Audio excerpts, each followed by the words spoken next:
బాబు నా మనవడికి ఒక పెళ్ళాన్ని కన్నా అన్నారు. అక్కడ సరే అన్నాను, ఇక్కడ కన్నాను. ఇప్పుడు వాళ్ళు కాదంటారా అంటే మనం ఊరుకుంటామా? మీ కోతలకి ఏమొచ్చులేండి. కోతలు కాదు పిచ్చి, వాళ్ళని ఒప్పించా, పెళ్లి చూపులకు రప్పిస్తున్నా. సరేనా? నిజం. అమ్మాయి పార్వతి, పార్వతి బయలుదేరిందిరా దండోరా వేయటానికి. ఏం ఆడవాడు రా తండ్రి.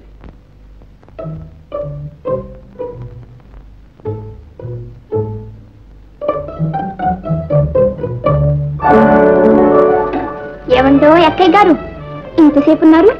తిక్కి శంకరం గారు కబుర్లంతా చక్కగా చెప్తారా? కబుర్లు కాకరకాయలు ఊరుకో.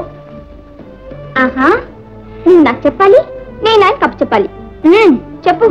అబ్బబ్బబ్బా, నన్ను విసిగించుకుని అసలే మనసులో లేదు. నన్ను వెళ్ళను. ఏ అక్కడే వదిలేసి వచ్చావా? పోనీ ఆయన మనసునే తెచ్చుకోలేకపోయావా? ఇందు కొట్టానంటేనా? కొడతావా? కొట్టు. ఎక్కడికి వెళ్ళావో అమ్మతో నిజం చెప్తా. చెప్తావే? చూడవే అమ్మా. అమ్మెందుకే? ఏమిటరా నీ గొడవ? ఏమిటే ఇందు? అది కాదమ్మా, అక్కయ్యేమో వడ్డీదనమ్మా. నిజమ్మా, నన్నేమో 2 జడ్లమ్మా ఈ ఎగతాళి చేస్తుంది. నన్ను చీపు జుట్టమ్మా ఎగతాళి చేయరా? ఏమిటమ్మా నువ్వు కూడాను? ఇంకే, నా 2 జడ్లు నీకు ఇచ్చేస్తాను, నీ చీపు జుట్టు నాకు ఇచ్చే. రేపు పెళ్ళయిన తర్వాత మొగుళ్ళను కూడా మార్చుకుంటున్నాను. సరే కానీ వెళ్ళి పడుకోండి. 2 జడ్లమ్మా, నీకు చీపు ఇస్తాను.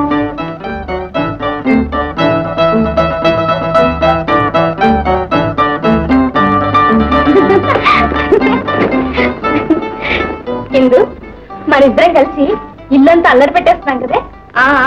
అందుకని మనిద్దరిని వేరు చేస్తున్నాను. వేరు చేయటమా? నీకు పెళ్లి చేసిన నత్వారంట నన్ను పుట్టింటూ ఉంచేస్తారట. పెళ్ళా? విశ్వనాథన్ గారి అబ్బాయికి నీకు పెళ్ళట. ఇందాక అమ్మ నన్ను మాట్లాడుకుంటుంటే అంతా విన్నాను. నిజమా ఇందు?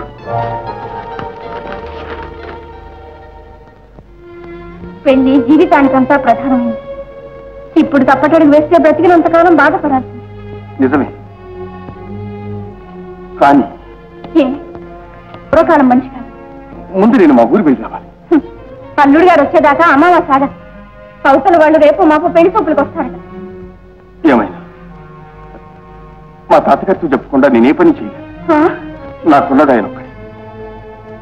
ఆ ఒక్కడిని నేను నిర్లక్ష్యం చేయలేదు. ఆయనకు ఆ వయసు అయిపోయింది.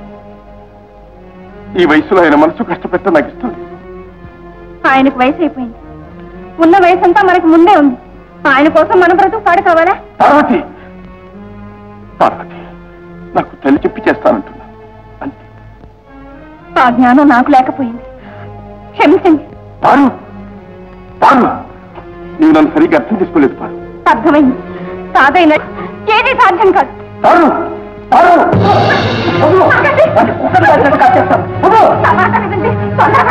నాకే ద్రోహం తలపెట్టారా?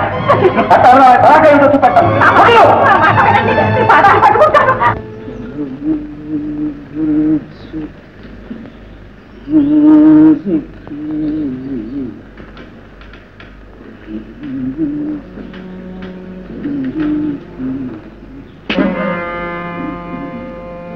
తాతయ్య.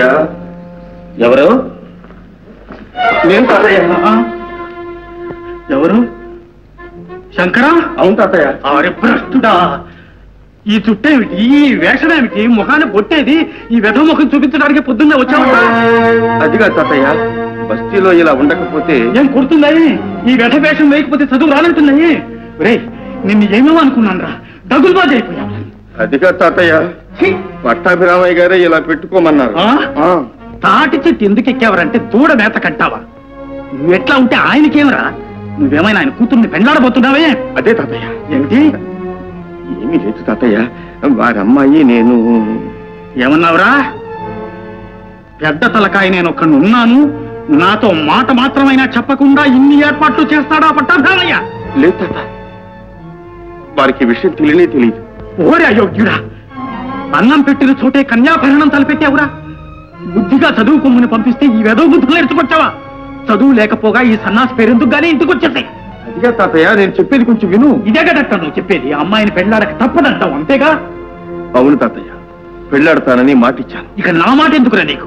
పోరా తాతయ్య, పో తాతయ్య, పోరా తాతయ్య. బయట వెళ్ళి తర్వాత మాట్లాడు.